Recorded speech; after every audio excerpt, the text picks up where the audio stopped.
A tariff is a tax on Americans. A tariff isn't paid by the exporter. China's not going to pay the tariff. The buyer is going to pay the tariff.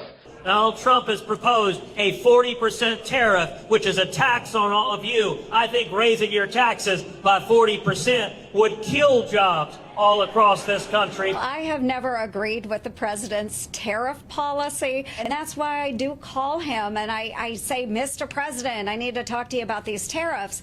And he will come back and he'll say, oh, Joni, I know that you don't like tariffs, but I'm a tariff guy. Taxing European car imports hurts BMW because they can do the same thing to us. China wins when we fight with Europe. China wins when the American consumer has higher prices because of tariffs that don't affect Chinese behavior. Now with a 10% tariff laid down, who pays that tariff? The American workers and the American companies pay the brunt of all those. So far, Americans have paid $12 billion in tariffs.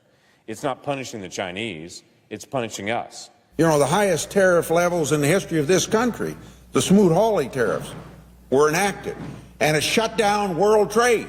There's little doubt that these protectionist barriers that were put up in 1930 or 31 made the Great Depression worse. So let's not repeat that mistake.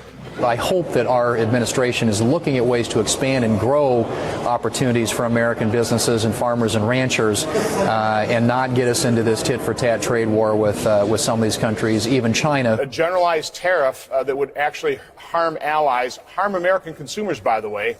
And again, if we start engaging in trade wars, I just don't believe anybody wins a trade war, quite honestly. I just think there's so much collateral damage. I think it's a very risky and dangerous strategy. I'm much more of a free trader. I have worry about retaliation against our products that certainly we have a lot of in Wyoming. So I'm focused on the businesses here at home, the impact of trade, and the impact of tariffs, which I have concerns about, and specifically the retaliation that may come as a result of this new announcement. Strong trade relationships, particularly with Canada and Mexico, are primary drivers of our nation's economy.